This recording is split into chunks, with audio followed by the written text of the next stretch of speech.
And for the second time on this Wednesday afternoon with an emergency Field of 68 live stream, because guys, believe it or not, we had bigger news today than the National Player of the Year deciding that he's going to come back to school. Jay Wright, Hall of Famer, one of the greatest college basketball coaches to ever do it, the winner of 2 of the last 5 national championships, is retiring.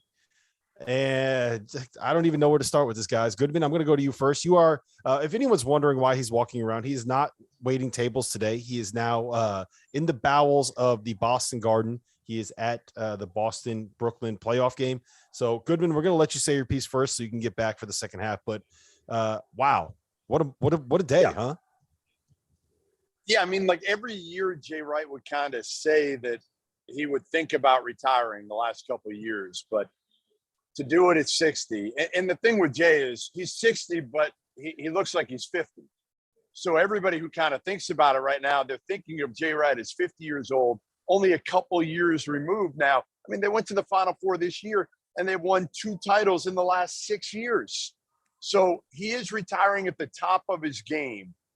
And he's doing it, honestly, because he's worn down.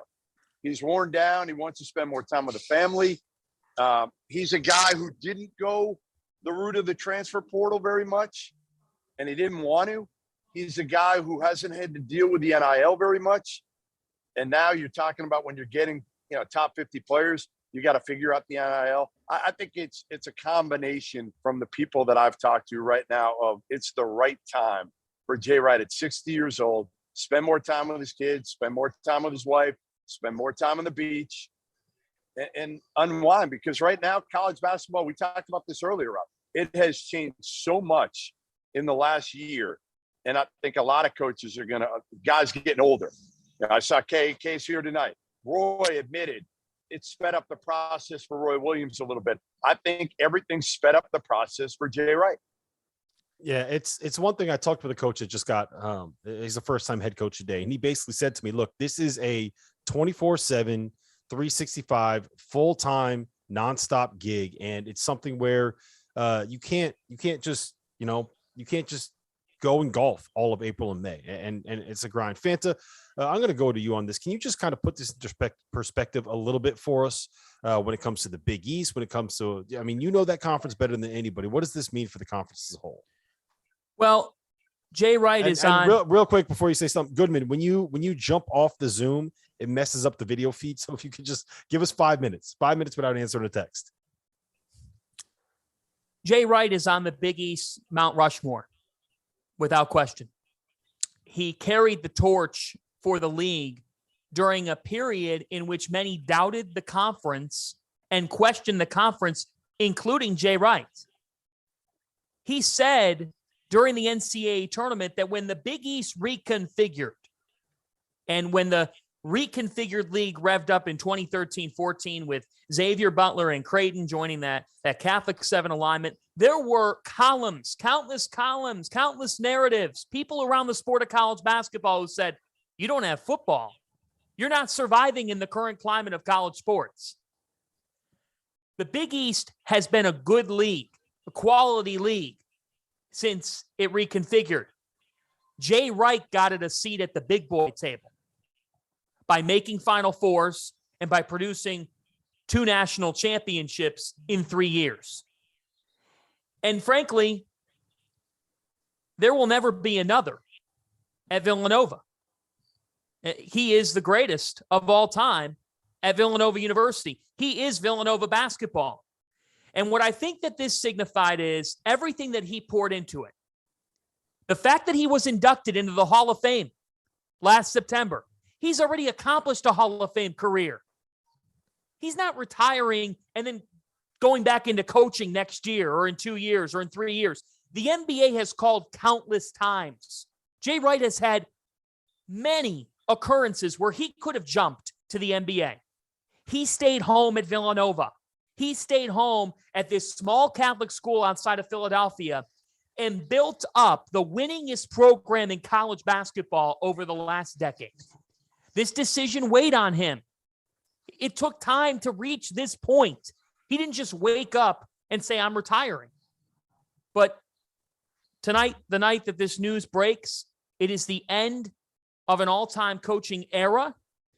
And what does it mean for the Big East? He was the dean of that league. It certainly is it's a huge loss, not just for that league, but guys, and Jeff, you know this, when we talk about faces of college basketball, Jay Wright is one of the guys that you said going into next year, when there are things happening in the sport of college basketball, Jay Wright's going to be asked about them because he is highly regarded and respected. And here's the thing, all that change, that weighed on Jay. He's tired. He didn't want to deal with it anymore. He didn't want to deal with that, fam. He's exhausted. That's the thing is a lot. Listen, I just got done talking with Coach K pregame, and he said, we talked about the direction, that there is no direction for college basketball. And a lot of these coaches that have been doing it for a long time, you and I, Fanta, argued with this. You say that the game is in a great spot. I would fight back. I would push back on that. And I think a lot of the veteran head coaches would agree with me. The game is not in a great spot right now. There's still a lot to be figured out. And I think Jay Wright felt like it is wearing him down, dealing with the transfer portal, dealing with trying to figure out whether they need to get a collective for Villanova to be able to get any players. So I just think, honestly, and he's 60. He's 60. I know he looks 50. He's 60 years old. And a lot of guys, listen, there are some guys that retire at a time when they can enjoy for 15, 20, 25 years. He can travel and see his kids. They're all out of college now. You know, the one misnomer always, and I talked to Jay about this years ago, he did have an itch to coach in the NBA. He did. And he almost took the Sixers job. They wanted him. He almost took it, but he scratched that itch with the Olympic team. And I think he realized then he doesn't want to coach in the NBA. He doesn't want to. He's dealing with elite level kids at Villanova that listen to him. Well, here's the thing. I just want to counter to this for a second. So I'm not saying that there aren't issues in college basketball. There are things that have to be figured out. NIL and everything that comes with it, with the collectives. We could go on and on about everything that comes with it. There's a lack of clarity in that space right now, and there's a lot to be figured out. My point is, it's a changing time in college basketball, but you would agree, if you're giving the thought of it's killing college basketball is getting killed, that's not fair. That's not fair. The television ratings in March would argue otherwise. The storyline of Oscar Tshiebwe saying he's coming back to Kentucky, there's not Oscar Tshiebwe's walking through the door every day. My point is, Jay Wright had nothing left to prove, guys. He's proven it all. He's won at the highest level. He's put together a winning era that spans years and years. He didn't want to go through any more of the changes that are happening. He got tired of it. He wants to spend time with his 3 children and wife. He's got great balance. That's the one thing with Jay Wright over the last 10 years or so, maybe 6 or 7. He's got great balance. This is not a guy who's like Tom Izzo, who has to be out on the road every single day, who's got to be on the phone every single day. Now, he's not Mark Few either, but he's got much better balance than most coaches. And every time I talk to Jay, honestly, a lot of it would be about his kids, his kids and his boys who are now older, and his daughter who's out of college, and his wife was always with him. And again, I just think it's a combination of saying it's time. And you know what? This new college basketball sped up the time. Yeah, it's a changing landscape. And Jeff, we talked about this on the Tshiebwe stream earlier, and I don't think we necessarily need to go all the way back into it, but it's with NIL coming at the same time as the transfer portal is a thing, coming at the same time as you have guys getting 6 years, you have all these guys being immediately eligible. It's the changing landscape of everything happening at once makes it so that if you are a coach that has a work-life balance, it's not going to be something that you have to have. You have to be a grinder 24/7, 365 to make it work in this day and age until we really find the new normal when it comes to the transfer portal and the NIL. Let me ask you guys this, but before I know Jeff's got to go in a minute.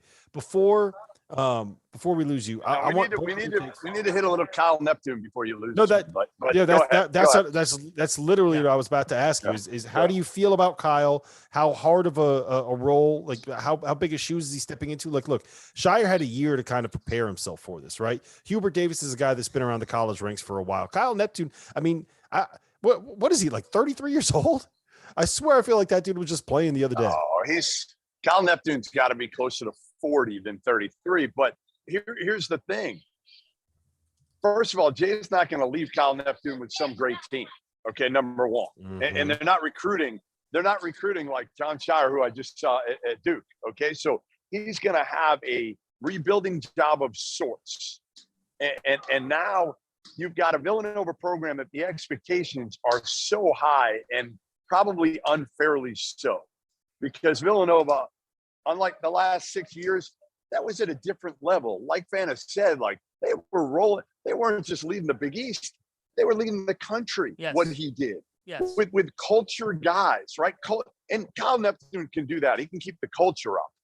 Okay, but you've also got to get fortunate, like Jalen Brunson, Ryan Arcidiacono. Obviously, what we've seen out of Colin Gillespie, Jermaine Samuels. Maybe they bring Bridges. They have so many. They have so many great players. Yeah, so many great players. And we're talking about Jay Wright. Do you want to weigh in? Oh God. Oh. Jason Tatum's mother does not want to weigh in on Jay Wright. Does not want to weigh in. That was a no. I think she's upset with the way her son's playing in the first half. He has not done jack shit. So she looked a little frustrated. Listen, Kyle Neptune, we don't have enough body of work with Kyle Neptune. One season at Fordham. He was obviously at Villanova as an assistant when they had a lot of success. So he did something right there. Evaluating, developing, they did all of it. They did all of it at Villanova. I just think the jury's going to be out. And I think he's got a tough road to sled here because, again, the expectations are so high for this program. I just don't know. I mean, we'll see. I'm afraid that this program is going to fall back, not a step, but maybe more than a step. Yeah, because what I don't think people realize is that the Villanova program itself it's not. It's a blue blood because Jay Wright was there more than it is the same thing. It's not on the same level for when it comes to facilities, when it comes to funding, when it comes to the size of the fan base, as the likes of North Carolina or Duke or Kansas or Louisville or any of these other programs. Now, it has unbelievable tradition and unbelievable pedigree. That didn't work for Georgetown. It hasn't been great for UConn coming back from Jim Calhoun. Like, it's going to be fascinating to see how this program develops under Kyle. I want it. I like Kyle. I want this to work for him, but this is not an easy situation that he's going to be stepping into. I don't think it's not an easy situation. At least he has a year of head coaching under his belt, a year in which he did some good things at Fordham. It's not an easy place to win. They've been at the doormat. They've been the doormat of the Atlantic 10, and he instilled a culture there and did some really good things. Certainly tough for that program to lose him this soon. But I'll say this, like, we need to further reflect on what you just said about Villanova. I can tell you guys this. Jay Wright is so widely respected because he's done things the right way. And there's a respect for him in the job that he's done from the Georgetowns, from the Providences, from the Seton Hall, your St. John's, your Big East school, that school. It's not like Villanova has the UConn state school resources that they're pouring in. Those resources have grown off national titles. But guys, Villanova built it. They built a champion with the same type of resources that those other programs I just listed have. And that's why other coaches in the league and other coaches in college basketball have said, damn, like, I have nothing but respect. When Jay Wright's not in the room and you talk to people about Jay, what happens? Somebody is defined by how good they are when they leave a room and you start talking about them. And if he left the room, everybody glowed about Jay Wright.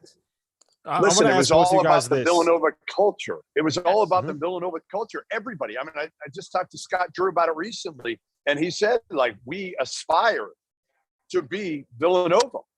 And they just won a national title a year ago. And he's saying these things after winning the national title. Everybody aspired to have the culture that the biggest thing to me was those kids always played hard, always played the right way. Not always. In the last 6, 7, 8, 10 years. Now, there was a point, guys, 10 years or so ago when we thought Jay Wright might not make it, that he might get fired. It was back, I think, in 2013. They had Corey Stokes, Corey Fisher. They took some chances on guys. And then he got the culture back, and he hasn't lost it since. And that's the key with Villanova. I think Kyle Neptune will stick with that. I'm not worried about that part of it at all. Like when it comes to whether like is Villanova going to be able to get the guys that fit what they want to do? I absolutely 100% believe that they are going to. My concern is that nobody was better at teaching they call them their concepts, right? At playing the way they want to play, doing the things they want to do. No one has done that better than Jay. And we've seen a lot of his former assistants end up at programs and not be able to instill that. So that's my concern is what are we going to see out of this Villanova team? And like part of the reason why it works is because you have that culture, you have that that expected development time. You're going in knowing that you're not going to be a star freshman, sophomore, maybe even junior year. You might play 5 years there, but if you put in your time, you do the work, you develop, you learn what they wanted to do, they will turn you into an NBA role player, right? If Colin Gillespie and Jermaine Samuels play 1 second of NBA time, that 2018 national title team will have had 7 NBA players on the roster. Think about that. Well, let's hold on a second. Not just like let's stop from NBA role player because I get what you're saying. Well, yeah, how about just NBA player? How about just NBA player and getting bags? Because Jalen Brunson's getting paid.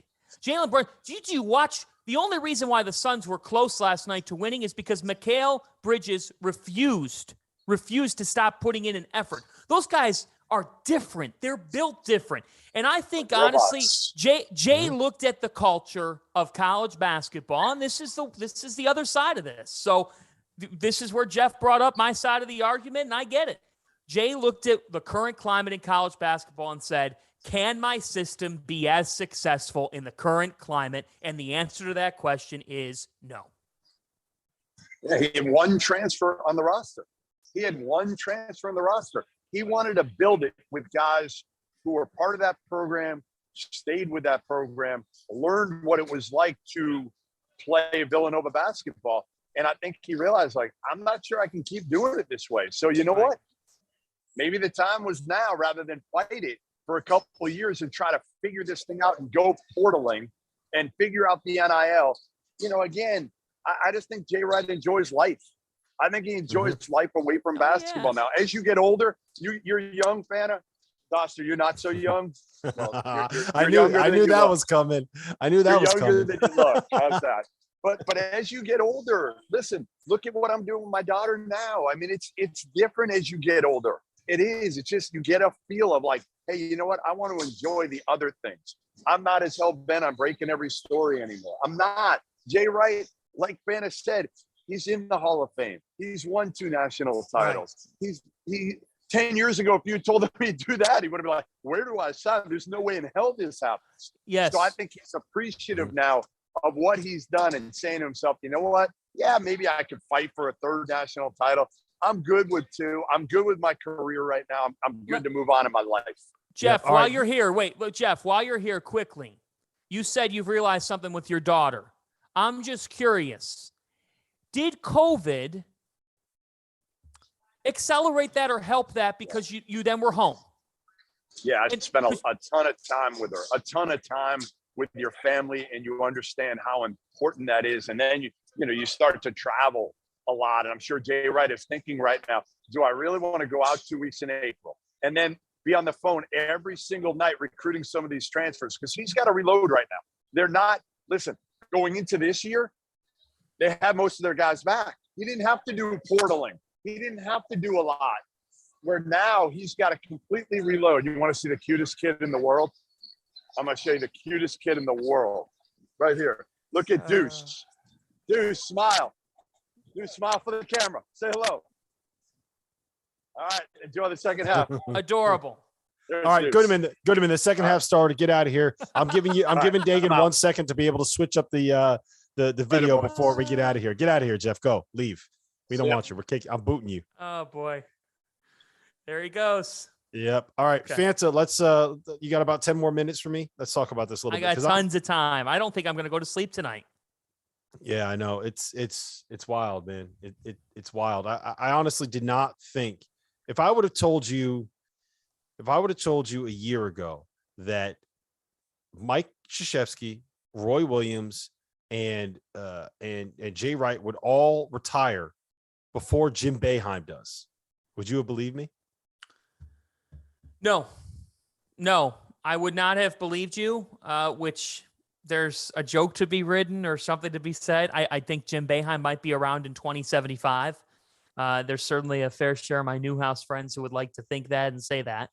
I mean, you think about what Boeheim's been through too, off the court. He's been through his fair share of different unfortunate issues. That there's been things that have happened in Jim Boeheim's career where it could have gone the other way, or he could have stepped down due to stress or due to life.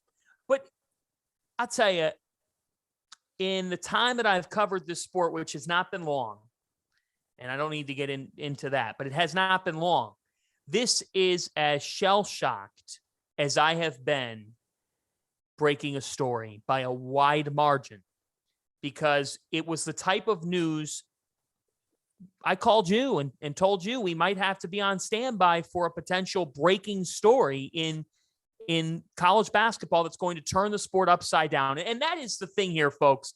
College basketball has just been turned upside down in the coaching ranks, because when we talk about who the faces of the sport are, Jay Wright was thought to be one of them. That if you made a Mount Rushmore of current college head coaches, Jay Wright was going to be on that Mount Rushmore. What he's done at Villanova and what he's done for the Big East Conference is as exceptional as it gets.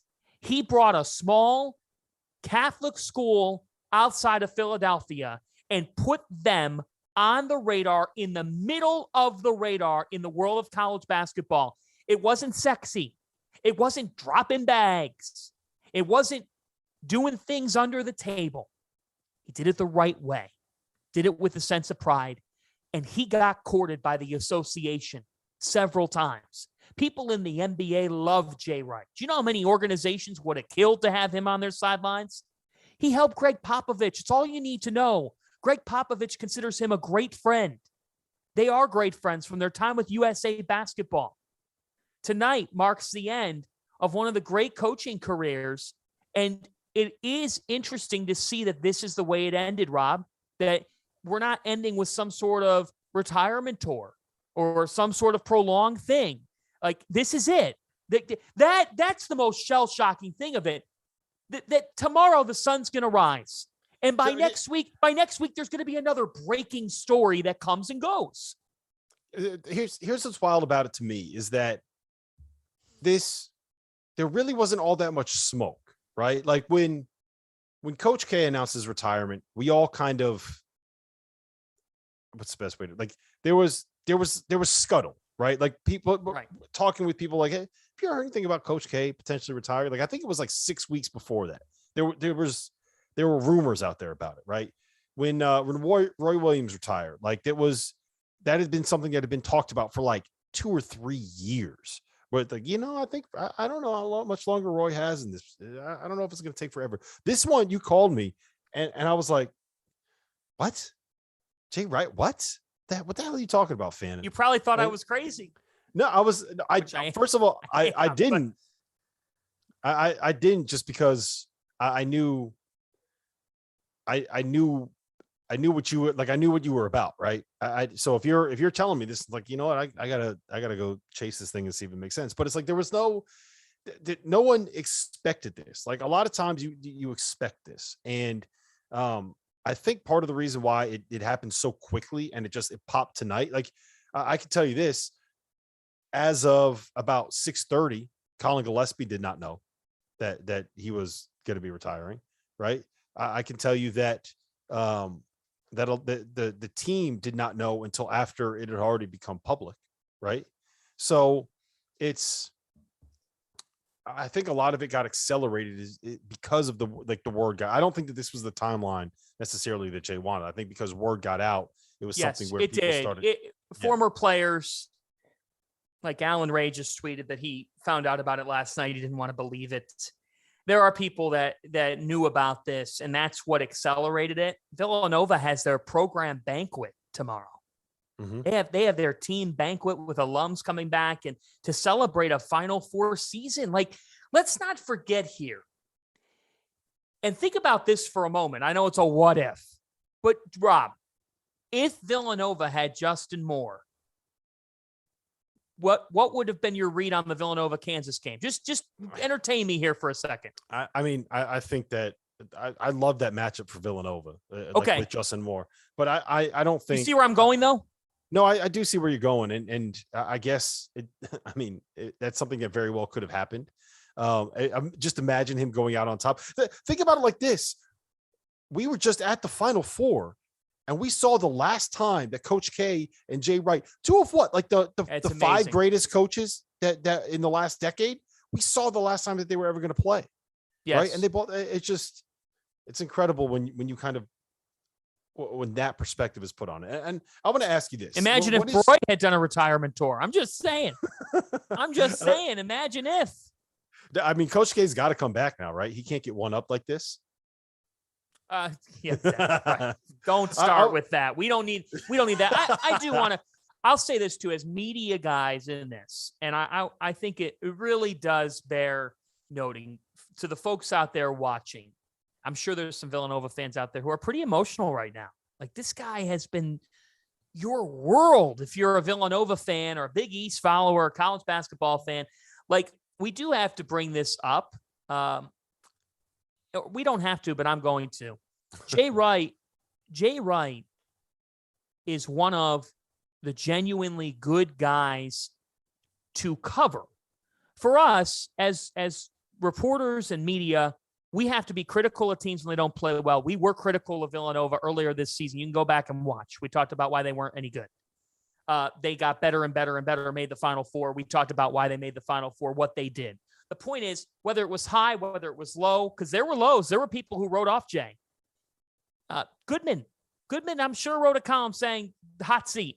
That's what he did for ESPN for a long time. My point is, Rob, like, we're looking at somebody who just did it the right way. He conducted himself the right way beyond just wins and losses. To your point, for people that haven't been in any Jay Wright press conference, there's a guy named Hoops Weiss who is like he's been around for like 70 years or something. Dick Weiss, the guy's got to be like 90 years old at this point. Maybe I'm exaggerating that a little bit, but he's been around forever. He started out in Philadelphia, and every single time that he's in a press conference, the first thing that Jay does as soon as he sees him, he just says, "Hoops is in the house." And I remember, I specifically remember at the Final Four this year, after they lost, Jay was visibly crushed, right? It's the last time he's ever going to coach Colin Gillespie, the last time he's ever going to coach Jermaine Samuels. And I think in his heart of hearts, he probably knew by then it was the last time that he was ever going to coach, period. And you could just kind of see him.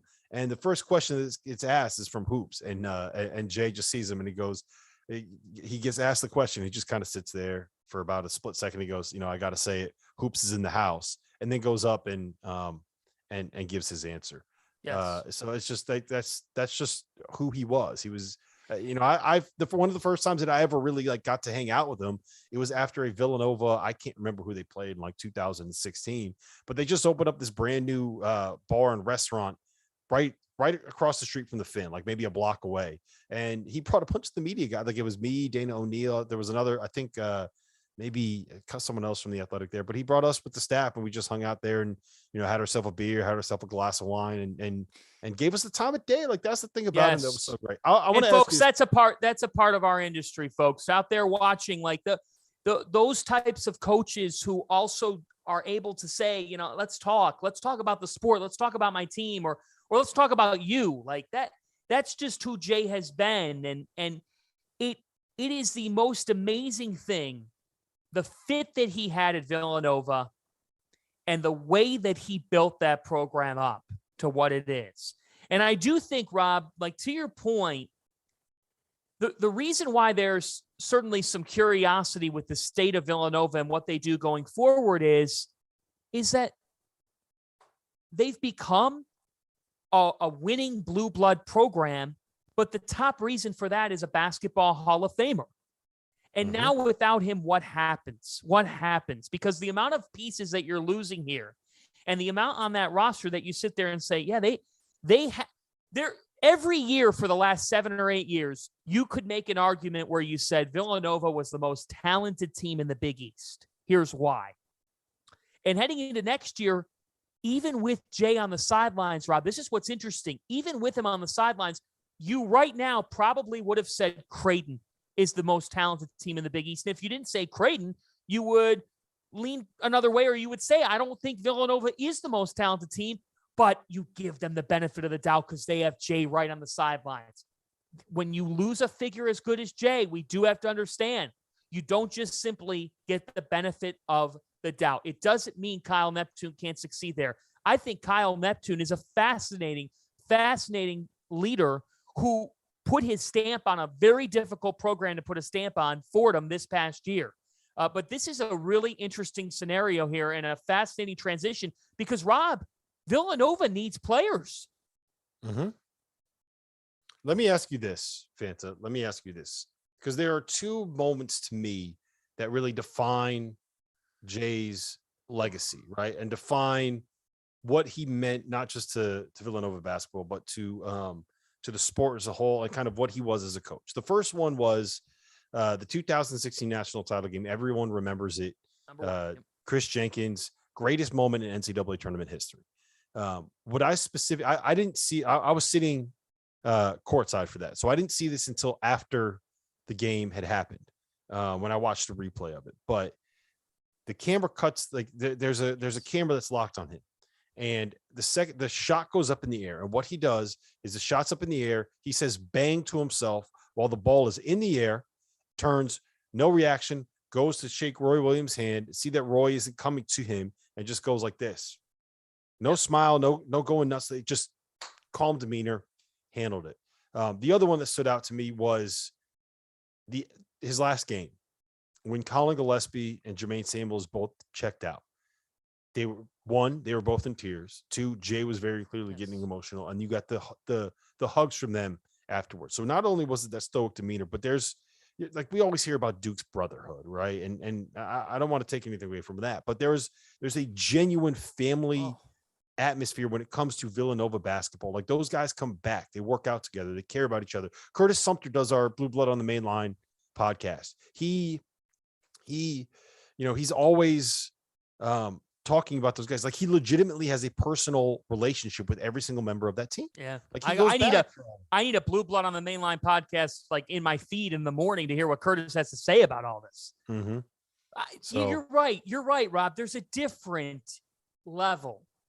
And if you've gone to a game early that Villanova's involved in, you have seen them warm up. And if you haven't seen them, you've heard them. It is real, folks. It is not some fake song and dance. There's this real love that comes across as genuine as that love could be between players and coaches. And that has been instilled by a man who will go down as one of the greatest of all time. So for Jay Wright, wow. Yep. All right. Fanta. Wow. Fanta, we've been here for about 30 minutes. My wife is yelling at me because I got to go put my kids to bed. So I'm going to let you put the ball on this, man. Say what you got to say about Jay and take us home. Tonight, a legend, a Hall of Famer, one of the all-time greats. He hung it up on his terms as a coach. He's got a life involved in basketball after coaching, whether it be in broadcasting or whatever he would like to do. But what I think is fascinating is you often hear of the retirement stories of a head coach of a program who couldn't see himself doing anything else and was afraid of retirement. And so he stayed with coaching. He stayed with the grind day and night. And to those guys, there's nothing wrong with them. Everybody has their own path. This is as unique of a path that we have seen because it came out of nowhere in some ways. But Jay Wright did it his way. He won his way over the last 7-8 years, and he goes out his way here tonight.